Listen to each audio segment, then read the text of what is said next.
Eu quero acolher a todos vocês e, com muito carinho, convidar para que possamos conhecer bem mais a vida dos nossos missionários e missionárias aqui neste país tão simpático, tão próximo também da nossa realidade brasileira, um país da América Latina, a Venezuela. Nele, conheceremos a dedicação, a entrega, a identificação dos missionários com o povo venezuelano, até chegando a denominá-los como aqueles que criaram a própria Venezuela. Portanto, convido você para permanecer conosco, conhecer, aprofundar e saber o quanto a Igreja contribui, colabora para que o povo da Venezuela viva sua vida cristã com muita dignidade.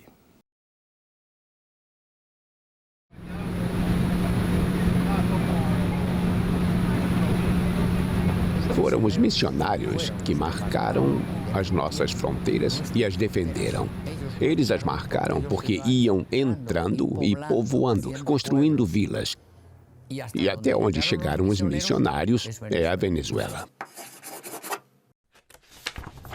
Aquela vida nos povoados e nas zonas rurais, ao ar livre, ao sol, à chuva, à fome. Os primeiros missionários foram heróis.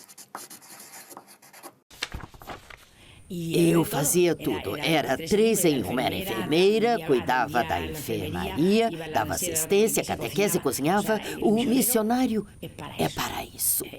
Não é para estar numa sala, é para estar a serviço das pessoas do povo rural.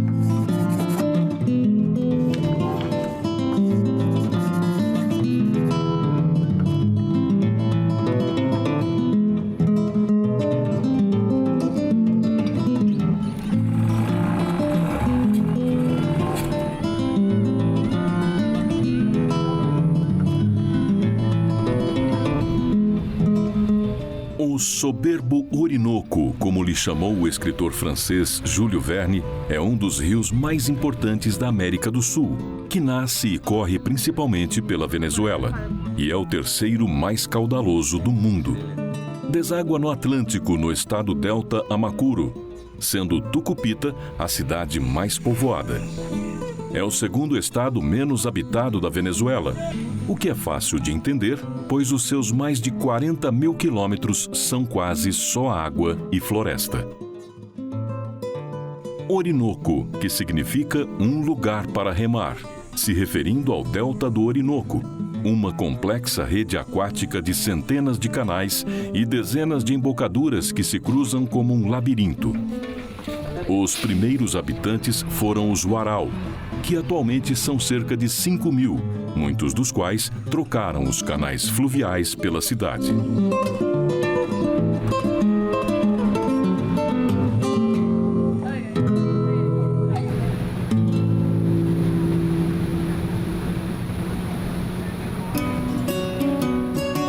Os missionários capuchinhos chegaram no início do século XX, estabelecendo o primeiro centro missionário com a missão Caroni, em Araguaimurro, em 1925, impulsionados pelo governo que os via como o único meio para garantir as suas fronteiras num território até então inóspito e remoto.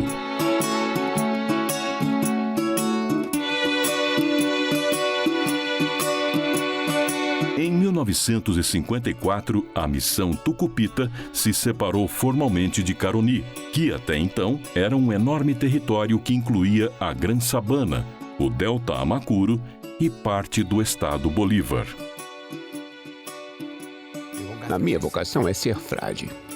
Eu cheguei e me disseram para cuidar da escola. Até onde eu aguentei, eu fiquei trabalhando. Depois pedi para que me enviassem para uma comunidade indígena e assim comecei a trabalhar com aquele povo. Quando eu cheguei, logo no primeiro dia, peguei num bloco e comecei a perguntar como é que se dizia isto e aquilo, porque havia sempre alguém que falava espanhol. E eu tomei nota. Então eu pensei, aprendo uma frase por dia. Uma curta e repito, até aprender uma frase. Ao final de um ano, são 350 frases. E aí, no final do ano, eu já falava guaral. Um guaral elementar, mas conseguia me comunicar com as pessoas. Aqui era um dormitório feminino. Estava entusiasmada quando cheguei, sozinha num pequeno barco. E eu vinha cantando e perguntei ao indígena que estava conduzindo o barco: quando é que chegamos? Irmã, continue a cantar. Continue a cantar. E assim, foi durante 15 horas. E chegamos, era meia-noite. Quando eu estava em Nabazanuca sozinho, e era responsável pela região de Araguaimurro, porque na época não havia mais padres em toda aquela região, houve um surto de sarampo que atingiu a região do Delta. Em terra de cegos, quem tem um olho é rei. Eu tinha alguns livros de medicina e remédios suficientes de um programa de ajuda americano, usado pelas Cáritas. Tinha remédios bons. Ia lá todos os dias durante vários meses. Todas as manhãs ia a uma zona de indígenas a fim de cuidar dos doentes e depois à tarde para outra. Quando os missionários capuchinhos fundaram uma missão, a primeira coisa que faziam era abrir uma escola, como base para o desenvolvimento espiritual e humano, um posto médico e algumas iniciativas para promover a agricultura ou qualquer outro trabalho que pudesse permitir a subsistência dos indígenas, protegendo assim sua cultura, idiosincrasia e língua. Muitos deles recordam com afeto e gratidão a atenção destes pioneiros da missão tucupita.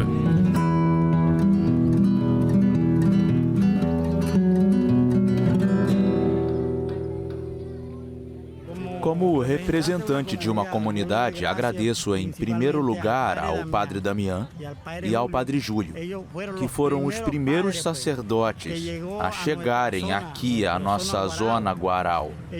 Foram eles que nos guiaram e que nos ensinaram. Estive primeiro na missão de Araguaimurro. Eu vivia lá com as irmãs e os padres trabalhando na missão. Depois eu vim para cá e eu me casei com ela. Eu tinha 9 anos quando cheguei à missão de Araguaimurro dos Padres Capuchinhos. Graças a eles, eu sei me defender agora. Para mim, o Padre Damião é assim como um segundo pai. Foi ele que me batizou. A missão dele é devolver a dignidade ao povo indígena, os Guarau.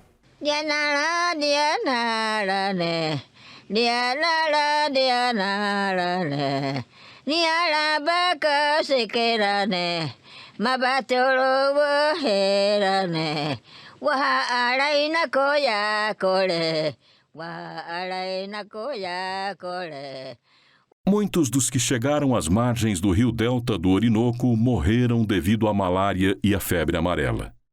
Outros morreram afogados em acidentes de barcos nos canais. No entanto, isso não abalou a sua entrega a Deus e aos seus irmãos, os Warau. Dos missionários que chegaram na década de 50 do século passado, poucos sobrevivem. Bem, o Padre Damião é um homem muito generoso. E ele foi até enfermeiro e ajudou nos partos. Era impressionante, ele era muito respeitoso. Ele vivia na aldeia sozinho para aprender o Warau. Ele fala o Warau. Conhece todos os mitos locais e os costumes. Conhece as pessoas, os velhos e os novos. Quando os primeiros missionários chegaram, andavam de canoa. Foram autênticos heróis. Aquela vida nas aldeias e nas zonas rurais, ao ar livre, ao sol, à chuva, expostos a tudo, à fome. Os primeiros missionários foram heróis. Dediquei minha vida aos Guaraus. Porque o Delta é um dos lugares com comunidades e áreas econômicas e sociais que precisam de assistência. O Delta está no fim do mundo. Não há desenvolvimento econômico, não há nada.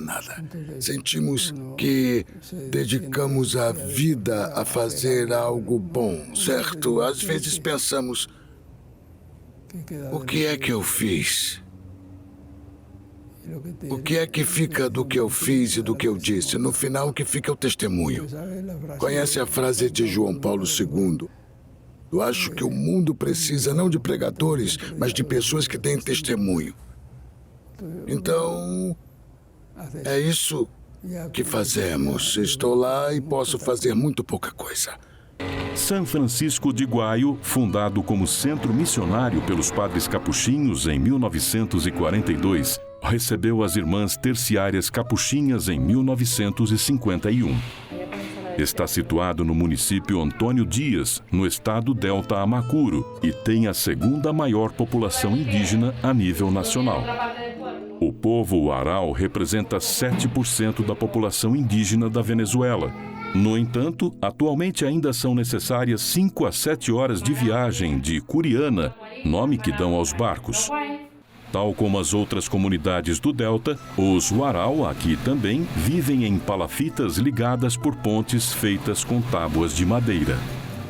Como reconhecimento do excelente trabalho realizado pelas irmãs nas últimas décadas, o pequeno hospital rural, embora estatal, recebeu o nome de Irmã Isabel Lopes.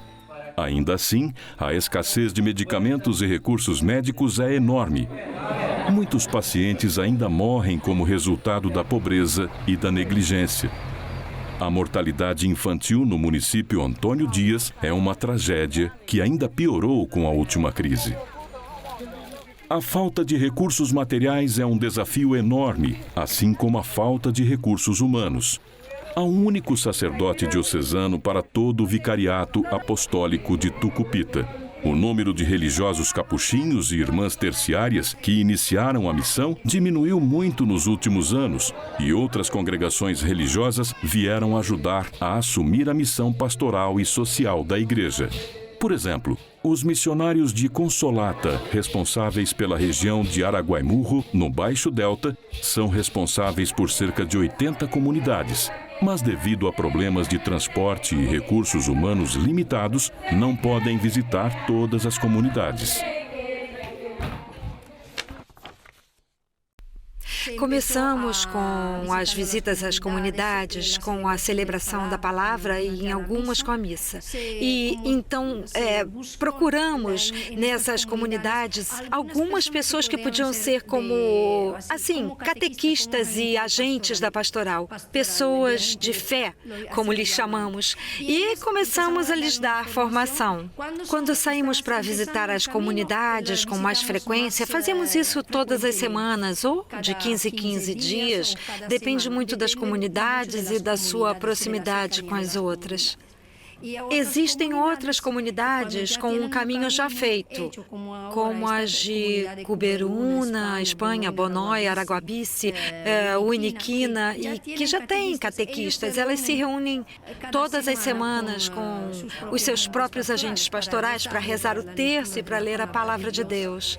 É um encontro simples, mas que pode ajuda a criar a união na comunidade. Todos os domingos, às 7h30 da manhã, eu venho a essa escola e eu explico a palavra, tal como eu fiz agora. Por exemplo, eu digo: Deus criou a terra, Deus criou as árvores, Deus criou os pássaros, as aves, Deus criou os animais, Deus criou tudo, o rio e os peixes. Por isso, nós dizemos que Deus é o nosso Criador, o Criador de todas as coisas.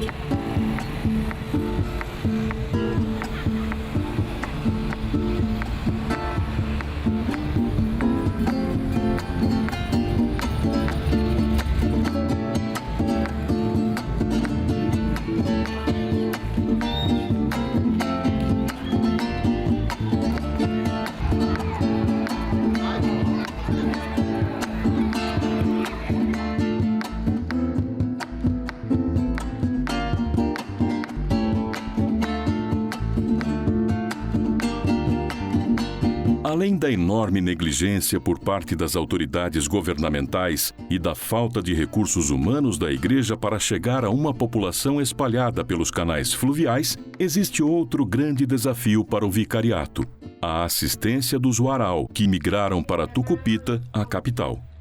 Esta migração é acompanhada quase sempre pela perda da própria cultura.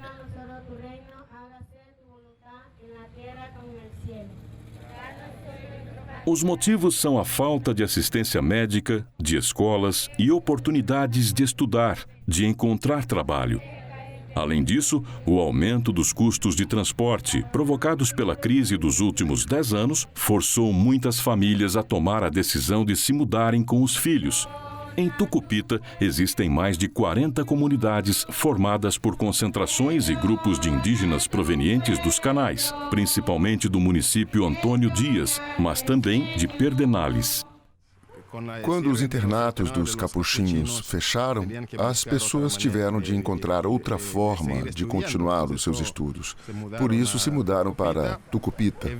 Quase toda a família vem para acompanhar os filhos estudantes, se estabelecendo em vários lugares. O grande desafio para o trabalho pastoral e de evangelização do vicariato é, sem dúvida, a falta de recursos materiais e humanos num lugar como este, tão abandonado pelo homem, mas não por Deus.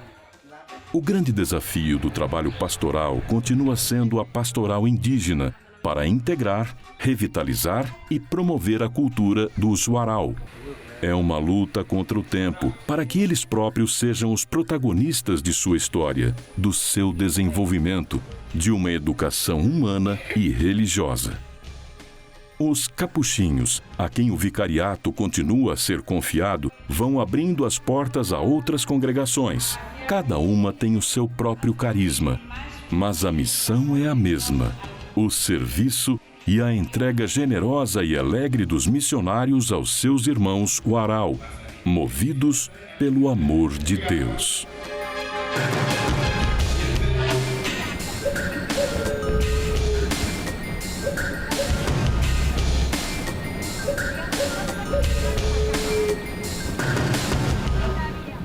Quando chegamos, pensamos que vamos conseguir fazer tudo, cheios de entusiasmo.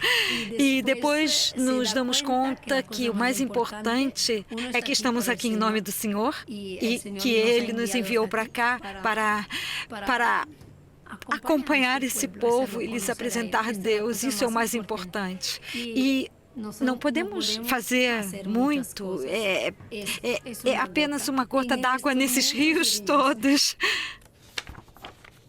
Há horas em que nos cansamos. Há momentos em que nos desanimamos, mas isso dura apenas um instante. Isso não dura muito. Quando eu tinha aproximadamente 40 anos, me questionei: valerá a pena continuar aqui? Depois, ao olhar a cruz, eu decidi ficar. Apesar deste lugar difícil, deste ambiente e tudo mais, eu vou ficar.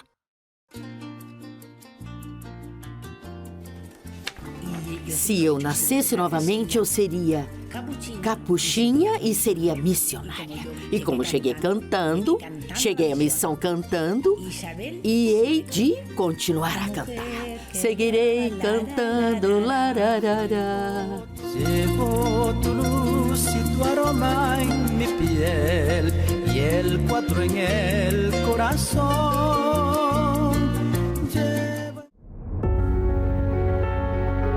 Na República Centro-Africana, um bispo compra crianças para evitar que elas sejam assassinadas por terroristas.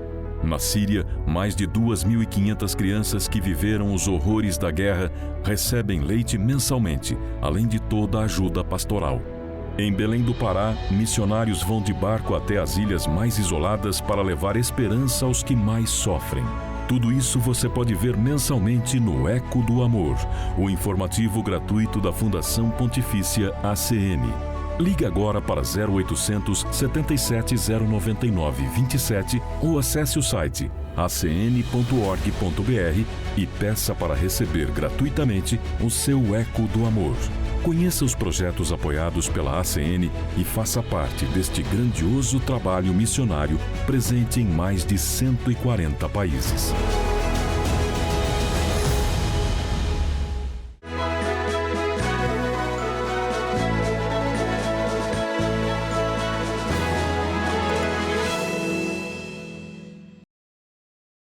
Muitas vezes, quando mencionamos a vida e o trabalho dos missionários, nós imaginamos os missionários em realidades tão distantes de nós. E às vezes, como pessoas estranhas à vida daquelas pessoas com as quais eles convivem, partilham a sua fé. Naquilo que pudemos acompanhar da presença dos missionários capuchinhos, das irmãs também capuchinhas, e depois de outros grupos missionários, como a Missão Consolata, podemos ver um grupo de forte identificação com a vida do povo venezuelano. A missão é algo essencial na igreja. Todos nós somos missionários a partir do nosso batismo.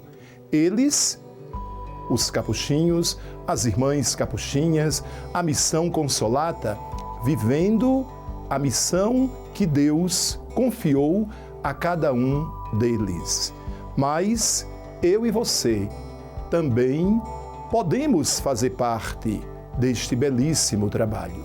Se você quiser conhecer bem mais a grandeza do serviço missionário, entre em contato conosco, acn.org.br,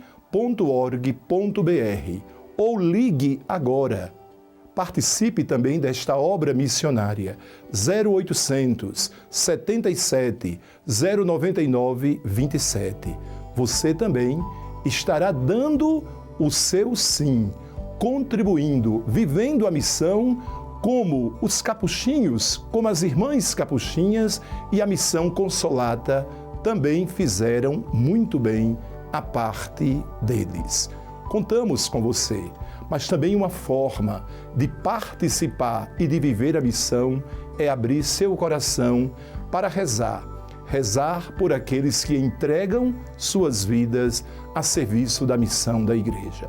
Reze comigo neste momento. Pai Santo, ajudai para que nós não esqueçamos a missão. Somos todos missionários. Podemos colaborar com a nossa oração, com a nossa ajuda material, apoiando e dando o que podemos para que a Igreja, o teu Evangelho e a tua vida seja bem mais conhecida no mundo inteiro. Em nome do Pai, do Filho e do Espírito Santo. Amém. A missão da Venezuela existe porque você colabora, porque você ajuda, mas bem que pode colaborar bem mais para que esta missão continue viva e sempre atual.